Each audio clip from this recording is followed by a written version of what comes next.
Pessoal é bom na música.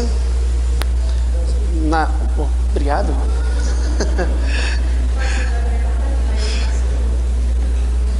Excelente o trabalho de vocês. Os irmãos possam aí auxiliar para que vocês possam continuar levando a mensagem de Deus. Como ele falou, não é apenas boa música, é muito boa música, né? Mas não é apenas muito boa música, é uma pregação, é mensagem levada aos corações quebrantados que precisam ouvir a palavra de Deus, e também fortalece, né, os que já têm uma experiência com Deus. Os irmãos tocam muito bem, viu? Instrumentos novos ali que estão muito bem tocados. Estão muito bem tocados.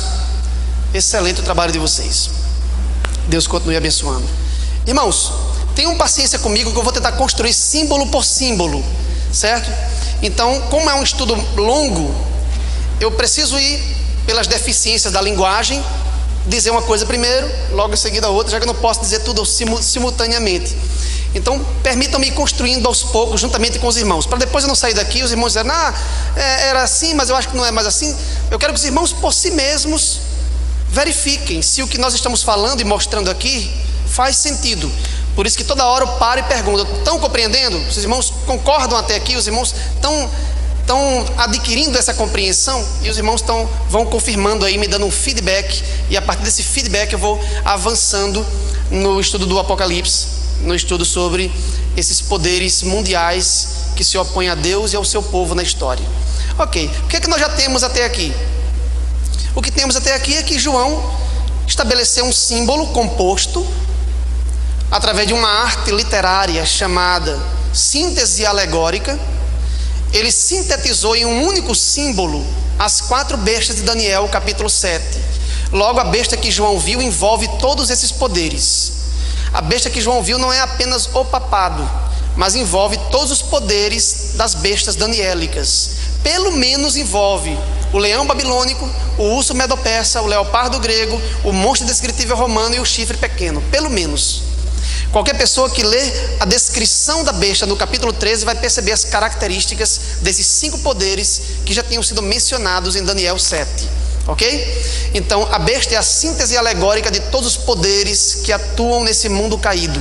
E as cabeças representam seus poderes hegemônicos ao longo da história, que atuam de modo sequencial e sucessivo, uma cabeça por vez, e a cabeça do momento representa um monstro inteiro em sua totalidade. Ok? E já conseguimos identificar 2 dessas cabeças.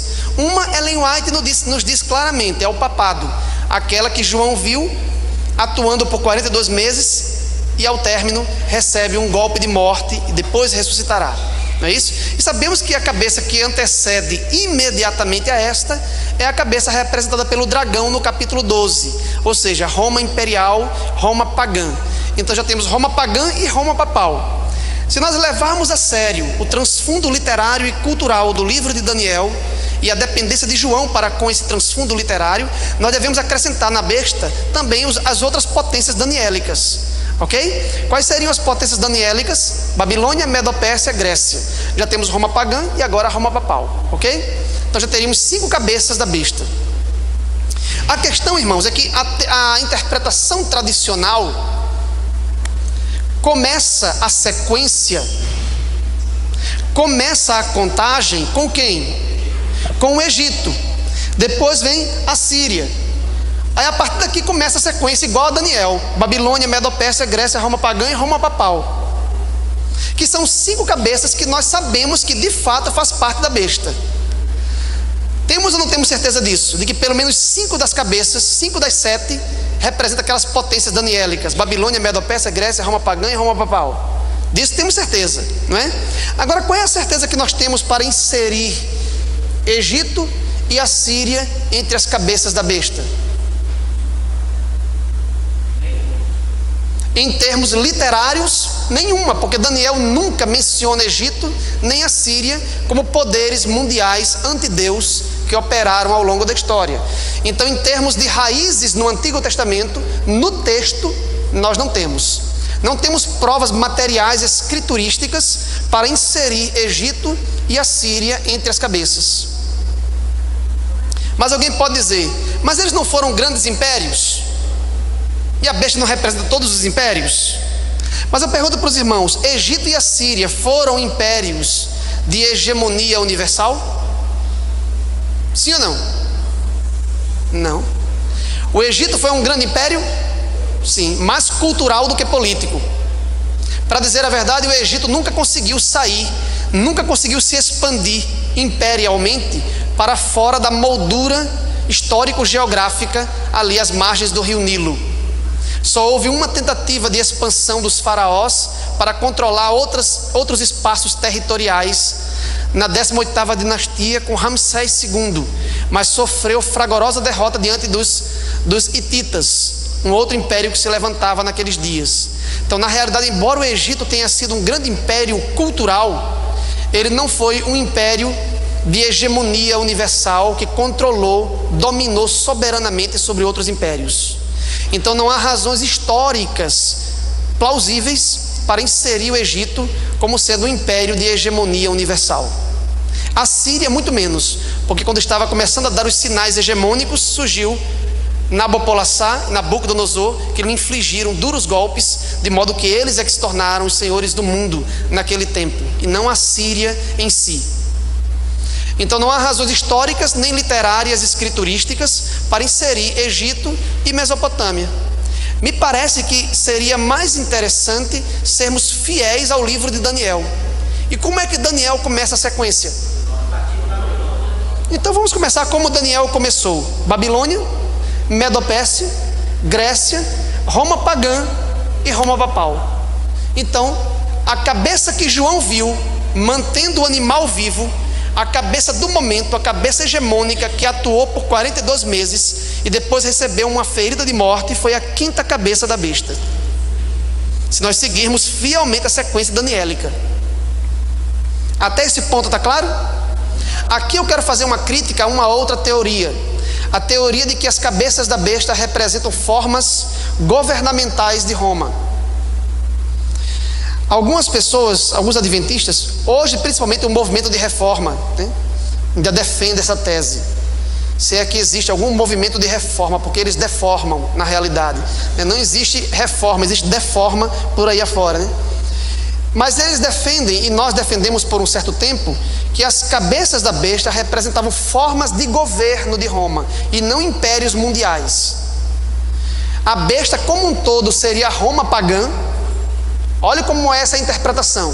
A besta como um todo seria Roma pagã e as cabeças seriam formas governamentais de Roma pagã. Reis, cônsules, decênviros, triúnviros, ditadores, imperadores e papas. As 7 formas governamentais pelas quais Roma passou. Faz sentido essa teoria? Não faz.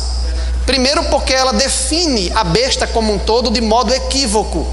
A besta como um todo não é Roma pagã. Nós já vimos que ela possui partes do leão babilônico, do urso medo-persa, do leopardo grego, do monstro descritível romano e do papado. Então a besta como um todo não é um império romano, não é Roma pagã. E as cabeças não podem ser formas governamentais por vários motivos. O primeiro e o mais importante para mim é que nós não temos nenhuma passagem bíblica que defina cabeças como formas de governo. A Bíblia só define as cabeças em linguagem profética uma única vez, em Daniel capítulo 7. E lá como é que se define as cabeças? Como reinos, como sistemas amplos de governo, e não como formas de governo de um único estado político. Essa teoria ela possui outras falhas, como por exemplo colocar reis aqui e imperadores aqui, praticamente não teria diferença. Não é verdade? Colocar cônsules como uma das cabeças é um contrassenso, porque o consulado existiu em Roma como uma magistratura e não como uma forma de governo, enquanto todas as formas de governo atuavam. Decênviros e triúnviros, só houve 2 triunviratos na história, e mesmo assim intercalados por ditadores. Então ela não obedece uma sequência real na história. Essa é uma teoria que foi forjada, manipulada para se encaixar nas 7 cabeças. mas na realidade ela não corresponde à realidade histórica. Então essa teoria ela padece de muitas falhas. Lousuere, um doutor da Andrews, pastor adventista, doutor na Andrews, doutor em teologia, lançou uma dissertação em que ele refuta por vários ângulos essa tese das cabeças como formas governamentais de Roma. Ok? Então leiam essa dissertação e vocês vão ter mais argumentos ali. Quem não tiver, eu posso enviar via... vocês me dão um endereço eletrônico, eu envio para vocês, ou via Face. Então essa tese ela é verdadeiramente ultrapassada. O doutor Hans Larondelli, falecido, também um grande teólogo da igreja, também procurou refutar a tese de Egito e Assíria como sendo cabeças da besta dentro daquela sequência. Ok? E a tese de que são 7 papas, aí nem se fala. Essa aqui é a pior de todas, porque além de desrespeitar o símbolo das cabeças como impérios universais, hegemônicos e corporativos para indicar papas individuais, ela não tem nenhum fundamento na Bíblia, porque ela parte do pressuposto de que a besta inteira é o papado e que as cabeças são papas individuais. Nós sabemos que a besta inteira não é o papado. Nós sabemos que a besta inteira representa todos os poderes malignos do mundo que se levantaram contra Deus. E as cabeças são impérios hegemônicos ao longo da história que atuam de modo sequencial e não simultâneo. Não foi isso que nós vimos? O pior dessa teoria é dizer que a contagem dos papas deve começar do Edito de Latrão em 1929, assinado por Benito Mussolini, no auge do fascismo italiano, até os nossos dias. Aí eles contam, quem foi que assinou o Edito de Latrão? Foi o Papa Pio XI, aí começa Pio XI, Pio XII, João 23, Paulo VI, João Paulo I e João Paulo II, que foi o 6º, e o 7º seria o Bento XVI, que duraria pouco. Aí tem que aparecer o 8º rei para levar o mundo à perdição. Nesse caso seria ou este Papa atual ou uma manifestação de Satanás falsificando a volta de Jesus. Essa teoria, além de ter um caráter sensacionalista, né, para mostrar que Cristo vem em nossa geração, que o decreto dominical vai ser agora com esse Papa, coisa parecida, só tem a função de assustar os irmãos, só isso. E ela não se encaixa nas descrições que a Bíblia faz dos símbolos proféticos. Então me parece que é melhor seguir o esquema daniélico: Babilônia, Medopécia, Grécia, Roma pagã e Roma papal, a 5ª cabeça da besta que João viu atuando ali no capítulo 13 do livro. Então resta-nos saber quem é a 6ª e a 7ª cabeça. Aí agora está se aproximando da resposta para a pergunta que a irmã fez ali. Mas nós precisamos compreender claramente até aqui. Se há alguma dúvida até a 5ª cabeça, nós temos que tirar essa dúvida agora, porque o que vamos falar em seguida só será bem assimilado se nós tivermos a compreensão clara dessa sequência até este ponto. Ok? Uma outra falha da teoria dos 7 papas é que a irmã White diz que uma das cabeças da besta, a que foi ferida de morte, representa todo o sistema papal. Ora, se uma cabeça representa todo o papado, como é que as outras vão representar papas individuais? Então, evidentemente, essa teoria não suporta o crivo da investigação. A teoria é bem alarmista, mas não suporta o crivo da investigação. Então, fala aí.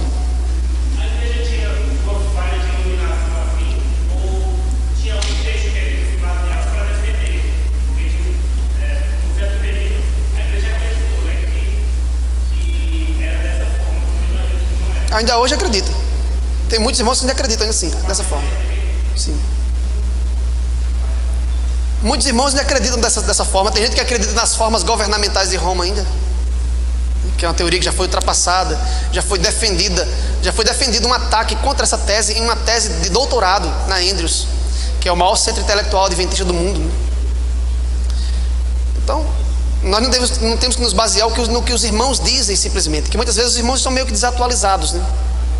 Nós temos que nos basear no que a mente pensante do movimento adventista no mundo tem falado sobre esses assuntos.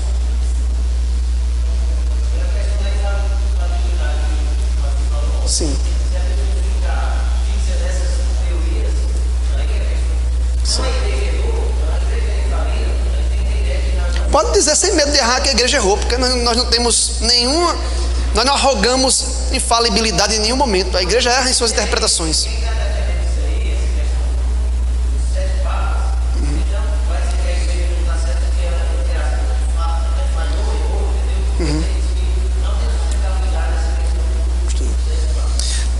ponto que é inegociável, que são as 28 doutrinas, irmãos. Esses são 28 pontos inegociáveis, que faz parte do nosso corpo doutrinário. Vocês veem lá no Nisto Cremos. Mas versículos e interpretações de versos do livro do Apocalipse, Daniel, isso aí são pesquisas que estão sendo feitas toda hora, todo instante. Mas as 28 doutrinas são intocáveis, evidentemente. Mas nós não estamos trabalhando com doutrina aqui. Nós estamos trabalhando com um tipo de posicionamento interpretativo referente às cabeças da besta, que não faz parte das 28 doutrinas. O que caracteriza o movimento adventista no mundo são as 28 doutrinas. E as interpretações de outras passagens nós vamos sempre recebendo nova luz e avançando na compreensão.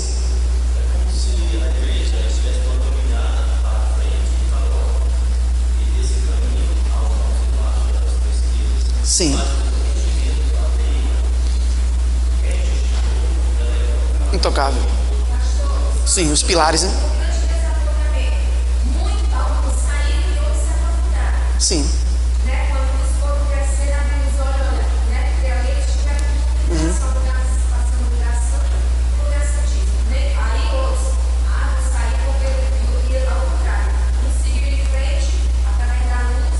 Isso, muito bem. Isso aí, um bom exemplo, né? Para mostrar como nós podemos falhar em certos pontos. Depois, quando estudamos mais, nova luz é derramada. Deus derrama luz sobre o povo quando o povo se volta para a Bíblia. Por que começa a predominar tradições entre nós? Porque o povo não se volta para a Bíblia. Quando o povo se volta para a Bíblia, começa, não era assim, começa a rever certos pontos e avançar no conhecimento da verdade.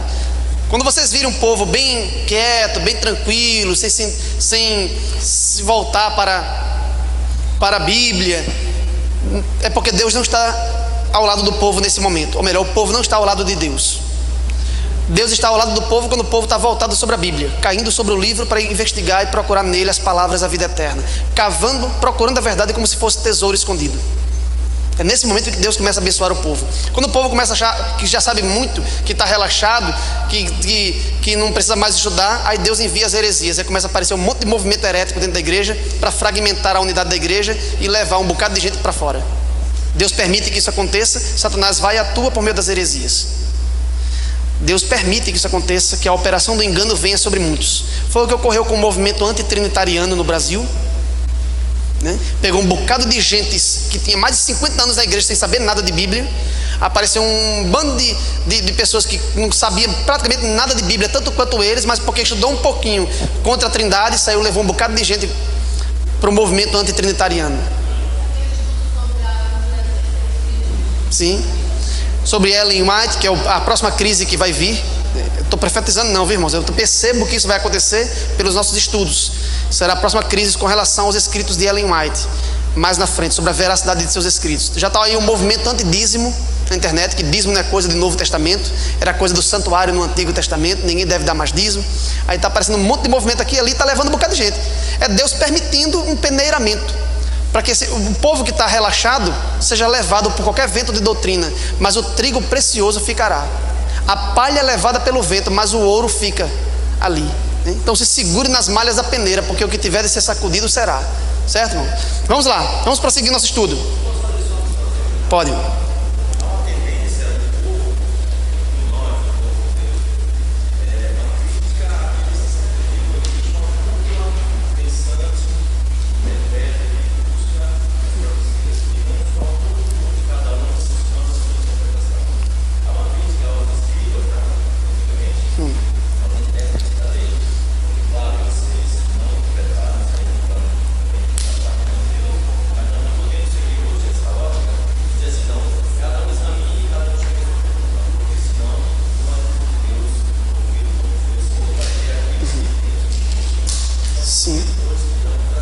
Sim, não é como na hierarquia católica nem dos escribas na sociedade judaica do primeiro século.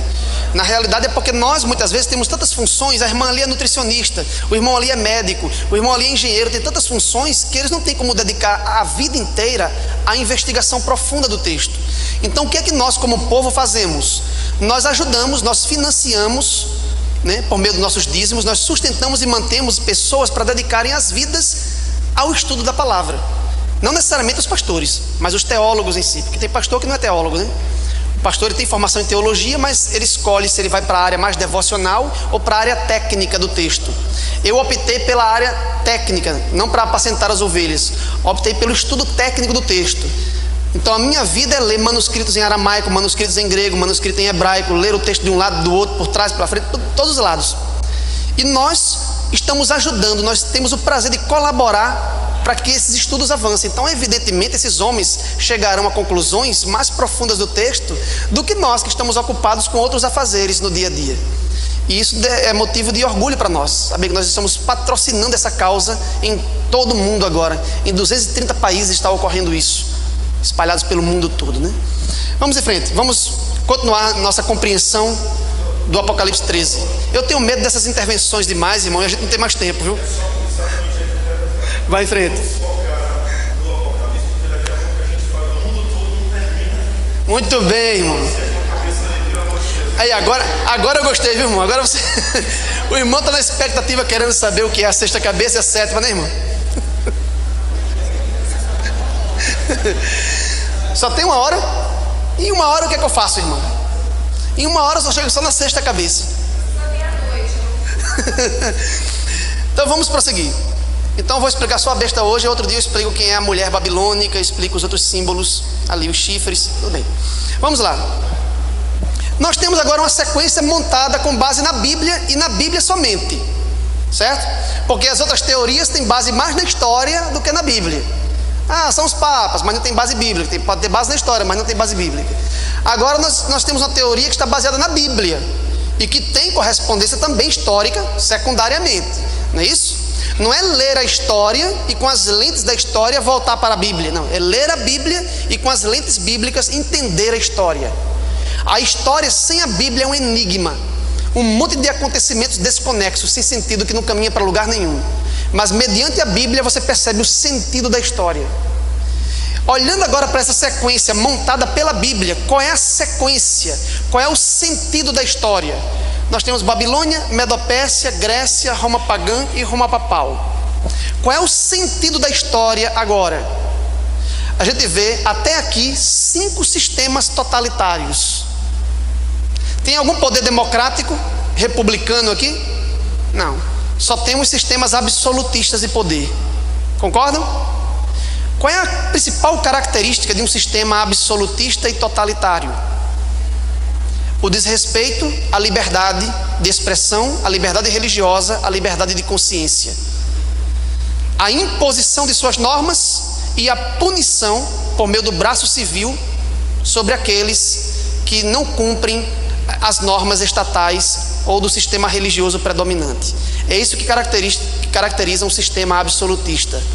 E nós temos cinco sistemas absolutistas na história. O que é isso? É o homem querendo se tornar o líder sobre todos os outros homens e impor uma unidade em seu governo.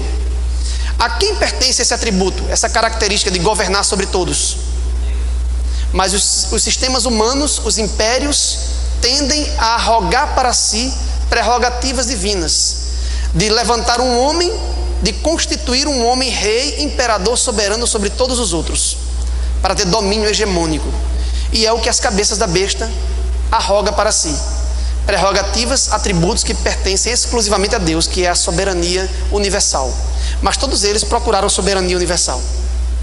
Todos eles fundiam o elemento religioso pagão com o elemento político. Na Babilônia não havia distinção entre o sacerdote e o imperador, nem na Medopérsia, nem na Grécia, nem em Roma pagã e nem em Roma papal. Por incrível que pareça, Roma papal, que é uma versão cristã, né, da cabeça da besta, né, nós vemos ali a utilização da força do braço civil para perseguir os hereges, aqueles que discordavam de seus posicionamentos. Então temos 5 sistemas absolutistas, 5 formas de governo autoritária que se levantaram ao longo da história, procurando colocar-se no lugar de Deus. Acontece que a quinta cabeça recebe uma ferida mortal, ok? A irmã White diz que o papado é a obra-prima de Satanás. Satanás veio tentando. Começou com Babilônia, é a semente maligna do autoritarismo, do absolutismo e da união da igreja com o Estado, passou para a Medopérsia. Da Medo-Pérsia passou para a Grécia, da Grécia para o Império Romano e de Roma para o papado. E o papado recebe um golpe de morte. Vamos simular aqui: ferida mortal. Ok. Então a pergunta agora para os irmãos é: quem é a sexta cabeça? Quem é a sexta cabeça?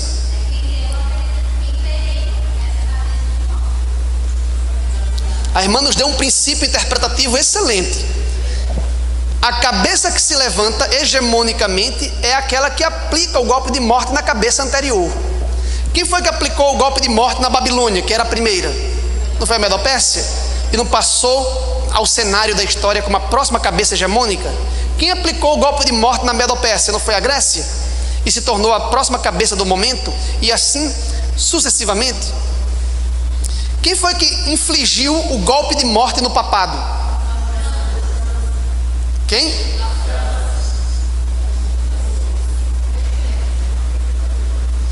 França é um dos 10 chifres da besta. Concorda comigo? Lembra que eu falei que os 10 chifres da cabeça da besta são os reinos bárbaros que fragmentaram a unidade do Império Romano no início da Idade Média e depois se tornaram as potências europeias? Um desses reinos bárbaros eram os francos, não é isso?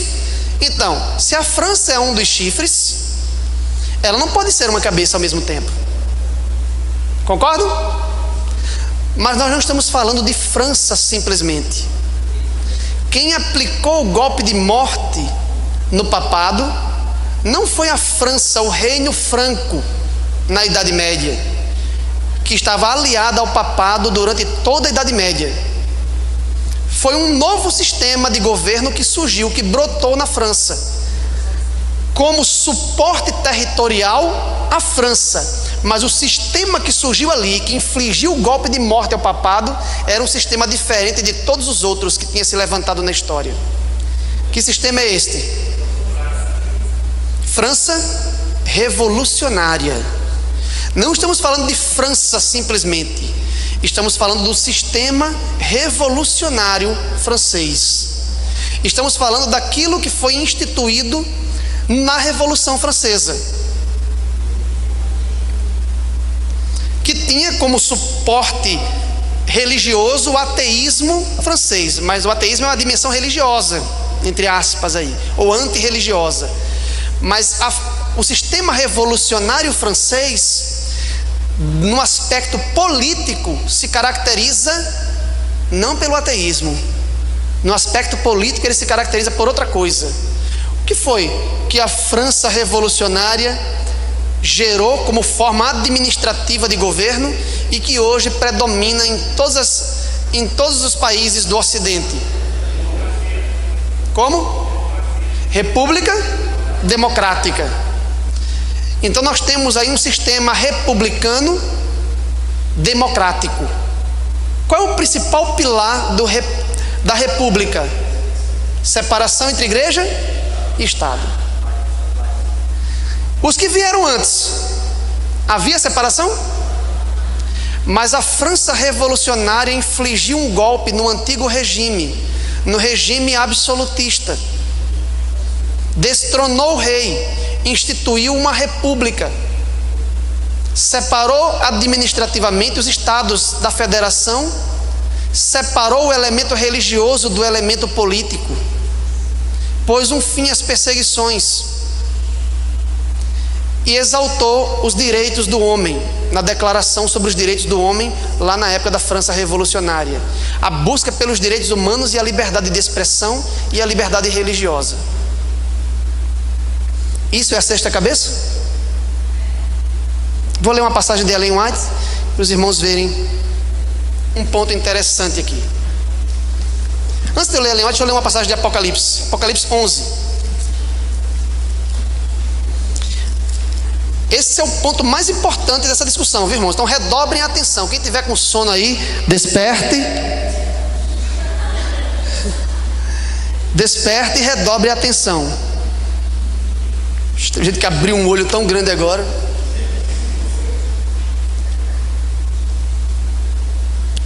Capítulo 11. Eu não tenho tempo para comentar com vocês verso por verso o capítulo 11. Voltarei outra vez. para falar sobre isso. Mas no capítulo 11 tem duas expressões que nos interessam aqui, e que é muito interessante, muito importante. Verso 3: darei as minhas duas testemunhas, que tradicionalmente se interpreta como o Antigo e o Novo Testamento. Não vou trabalhar essa interpretação tradicional agora, né? Mas vamos partir desse pressuposto, né? Darei as minhas duas testemunhas, Antigo e Novo Testamento, que profetizem por 1260 dias, vestidas de pano de saco. Por quanto tempo as duas testemunhas de Deus deveriam profetizar? Quem atuava hegemonicamente durante os 1260 dias? A quinta cabeça, a cabeça papal. O que o texto está nos dizendo é que enquanto o papado estivesse atuando hegemonicamente, Deus iria fazer com que suas duas testemunhas ainda conseguissem profetizar. Mas como? Vestidas de pano de saco e cinza, em luto, em tristeza, porque o papado proibiu a leitura das Sagradas Escrituras pelo homem comum. O papado não aboliu a Bíblia. Sob profissão de reverência para com a Bíblia, retirou das mãos do povo, porque o povo inculto iria interpretar erroneamente a Bíblia. A alegação deles era essa: tirou a Bíblia da mão do povo. Mas a Bíblia ainda profetizava. Existiam pessoas que falavam, que pregavam, mesmo em meio às perseguições papais durante a Idade Média. Entendam que as coisas estão ocorrendo dentro da mesma sequência. Enquanto o papado atua como cabeça hegemônica por 1260 dias ou anos reais, as duas testemunhas estariam pregando, ok? Está claro esse ponto? Eu quero que os irmãos redobrem a atenção, porque vai falar de tempo. Quando envolve cronologia, às vezes a gente se perde um pouco. O papado atua 42 meses e as testemunhas estão atuando por 42 meses, 1260 anos, ok? Agora veja o que diz o verso 7. Quando tiverem então concluído o testemunho, está falando de quem? Das duas testemunhas. Quando tiverem então concluído o seu testemunho, quando é que elas concluem o seu testemunho? Ao término dos 1260 dias. Ora, se elas iriam profetizar por 1260 dias, quando é que elas terminam o seu testemunho? Quando terminar esse período. E quando termina esse período, o que acontece com o papado? Não recebe a ferida de morte? João no capítulo 13 não diz que ele atua por 42 meses, depois recebe uma ferida de morte e é lançado no abismo? Não é isso que está escrito lá? É ou não? Pronto. Aqui diz que quando as duas testemunhas terminarem o seu período de atuação, o papado termina também o seu. Mas veja o que acontece. Verso 7 novamente: quando tiverem então concluído o testemunho que devem dar, a besta que está surgindo do abismo pelejará contra elas e as vencerá e matará. Algumas versões diz a besta que sobe do abismo, mas no grego não existe um presente estático. Os verbos gregos trabalham sempre com presentes contínuos, que eles chamam de particípio presente. Então sempre não se traduz eu como, eu pulo, eu ando. No grego é eu estou comendo, eu estou pulando, eu estou andando, sempre no presente contínuo. Então a tradução aqui seria: a besta que está subindo do abismo pelejará contra elas. Contra elas quem? Contra as duas testemunhas, e as matará. Esta besta que está subindo do abismo pode ser o papado? Não, porque quando termina o testemunho das duas testemunhas, termina também a hegemonia papal. Mas agora está falando de uma outra entidade histórica, representada pela besta que está subindo do abismo. Se ela está subindo do abismo, é porque ela foi lançada no abismo. Como ela foi lançada no abismo? Quando recebeu a ferida mortal. A quinta cabeça atua por 1260 anos e representa a besta em sua totalidade, porque é a cabeça do momento. É a besta versão quinta cabeça, ok? Enquanto ela atua, quem está pregando? As duas testemunhas. Quando as duas testemunhas terminam de dar o seu testemunho, o que acontece com essa cabeça? recebe um golpe de morte e a besta é lançada aonde? No abismo. Aí agora diz que a besta que está subindo do abismo, claro que agora é através de uma outra cabeça, a besta que está subindo do abismo, claro que através da sexta cabeça, pelejará contra as testemunhas e as matará. Quem é então essa besta que está subindo do abismo? Como a cabeça representa a besta em sua totalidade, está se referindo a uma outra cabeça atuante. Só pode ser a sexta, porque a quinta é que fez a besta cair no abismo quando recebeu o golpe de morte. Agora se refere a um outro poder que se levanta, como se a besta agora estivesse subindo do abismo, no qual foi lançada quando receber a ferida mortal. Mas ela só se levanta mediante uma outra cabeça. Não pode ser mais a quinta que foi ferida de morte. Quem é então? Nessa fase da vida da besta, chamada besta que está subindo do abismo, nós temos que encontrar a sexta cabeça, porque quando ela estiver completamente fora, quando ela subir definitivamente do abismo, é porque ela já estará curada de sua ferida mortal. A quinta cabeça que foi ferida ressuscita lá na frente, mas enquanto ela vai se levantando, enquanto a besta vai subindo do abismo, outras cabeças vão atuando, até que termine a marcha e o destino histórico das 7 cabeças. Quem é o 8º rei lá do capítulo 17? Só pode ser a quinta cabeça revivida, como uma 8ª, por isso que é uma das 7. Eu vou explicar isso em detalhes mais na frente. Quem é a sexta cabeça então? Enquanto a cabeça papal está ferida de morte e a besta está se recuperando, se levantando do abismo, ela atua na história através de uma outra cabeça, através da sexta cabeça.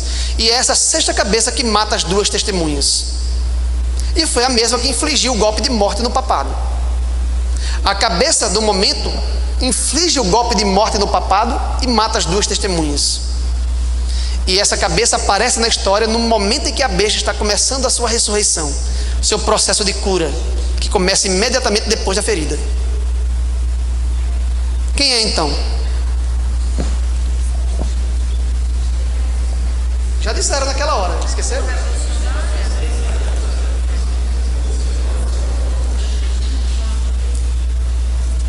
Texto importantíssimo do grande conflito, para vocês fazerem um link cronológico, a passagem, a transição entre a quinta e a sexta cabeça.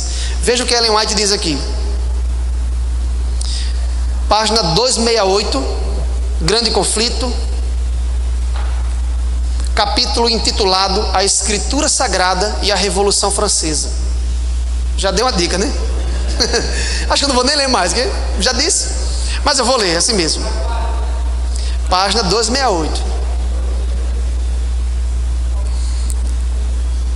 capítulo intitulado A Escritura Sagrada e a Revolução Francesa. Terceiro parágrafo da página 268, ela diz: quando acabarem ou estiverem acabando o seu testemunho, as 2 testemunhas, olha o comentário que ela faz. O período em que as 2 testemunhas deveriam profetizar, vestidas de saco, finalizou-se em 1798. Quando? Quando foi? O que ocorreu nesse período? Ferida mortal sobre a cabeça papal e a ascensão da França revolucionária. Não é isso? Vamos em frente.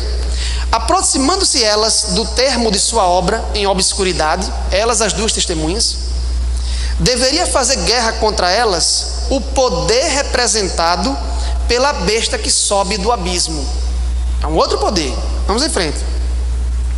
Em muitas das nações da Europa, os poderes que governaram na igreja e no Estado foram durante séculos dirigidos por Satanás por intermédio do papado, durante séculos. Aqui, porém, se faz referência a uma nova manifestação do poder satânico. A besta que está subindo do abismo não é o papado, é uma nova manifestação do poder satânico. Quem é? Ela continua.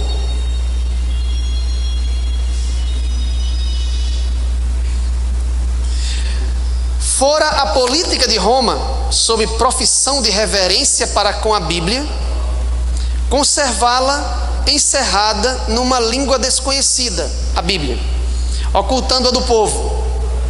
Sob seu domínio, Roma papal, as testemunhas profetizaram, vestidas de saco, mas um outro poder, olha o que ela está dizendo, mas um outro poder, a besta do abismo, deveria surgir para fazer guerra aberta e declarada contra a palavra de Deus.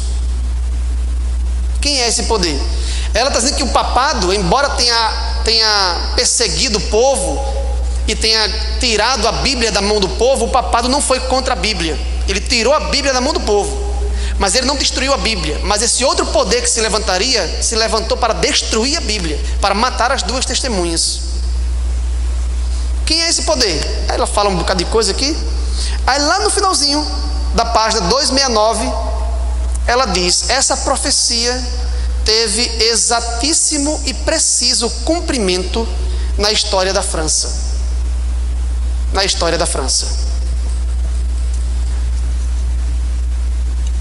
E agora, irmãos? A besta que está subindo do abismo e que atua na história mediante a sexta cabeça e que inflige o golpe de morte na quinta, que é o papado, e que agora se levanta para matar as duas testemunhas por meio de um ateísmo generalizado para aniquilar a palavra de Deus, é a França revolucionária. Não a França como um chifre, o reino dos francos, mas um novo sistema que aparece ali. E Ellen White diz que é uma nova manifestação do poder satânico. Então já sabemos quem é a sexta cabeça, irmãos. Quem é? França revolucionária. Mas será que é apenas o Império Napoleônico, a França revolucionária simplesmente? Ou todo o modelo de administração e de governo que ela espalhou por meio da onda revolucionária para o Ocidente? É uma nova manifestação do poder. Por que uma nova? Porque as 5 primeiras eram absolutistas e totalitárias e que desrespeitavam a liberdade de consciência. Mas esse novo poder que se levanta é democrático, respeita os direitos humanos, direito de expressão. A gente acha bom, né? Os direitos humanos, a república, a democracia é uma grande vitória. Não é assim? Porque o sistema totalitário, autoritário, absolutista, que desrespeita a liberdade de consciência, foi ferido de morte. Está em estado de postergação, se levantando do abismo. Mas enquanto isso, Satanás continua operando na história através das repúblicas democráticas. É uma nova manifestação do poder satânico. Satanás percebeu que o tempo moderno, a idade contemporânea estava surgindo e não tinha mais como ele manter um sistema autoritário de governo. E o que é que ele faz então? Ele desperta nova forma de governar. Uma forma mais light de governo, né? Uma forma democrática. Os direitos humanos, liberdade de expressão, separa a igreja do Estado. A gente pensa que Satanás não opera através dessas formas também. Mas veja o que os direitos humanos estão gerando no mundo.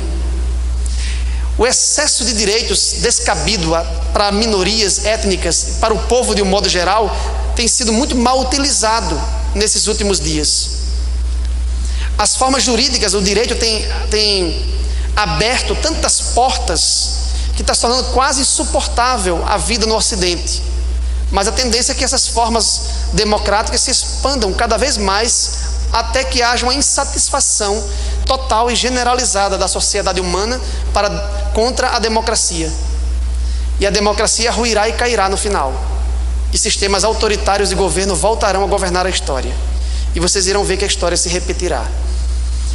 Deveria ser abominável para mim dizer isso. Como historiador profissional, eu não deveria fazer uma afirmação como essa, de que sistemas autoritários voltariam, que a democracia vai cair. Mas eu não sou apenas um historiador profissional, eu sou um teólogo. E a Bíblia diz que hoje a besta está em estado de postergação. A natureza violenta, brutal e agressiva da besta, que desrespeita a liberdade, a sua natureza autoritária, não está funcionando agora. Mas a profecia diz que haverá uma recuperação da ferida. E aquela quinta cabeça totalitária, absolutista, que governou na Idade Média, retornará com todo o poder autoritário que tinha. Mas até que ela chegue, passarão ainda quantas cabeças? A sexta e a sétima. Essas duas cabeças estão inseridas dentro da fase da besta que está subindo do abismo. E quando ela estiver plenamente recuperada, será o 8º rei e levará o mundo inteiro à perdição. Até agora, importa que as democracias se expandam pelo mundo. As ditaduras do Oriente vão caindo cada vez mais e o mundo se torna cada vez mais democrático. A liberdade e os direitos humanos se expandem. É a besta em estado de postergação, ferida de morte. Mas ela não fica definitivamente ferida, ela se recupera da ferida e vai impor ao mundo uma legislação universal, sob pena de morte para quem desobedecer e não cumprir. Aí a história se repetirá. Sabemos que a sexta cabeça são as repúblicas democráticas do Ocidente, lideradas pela França revolucionária a princípio. Nesse ponto a dúvida? Sim ou não?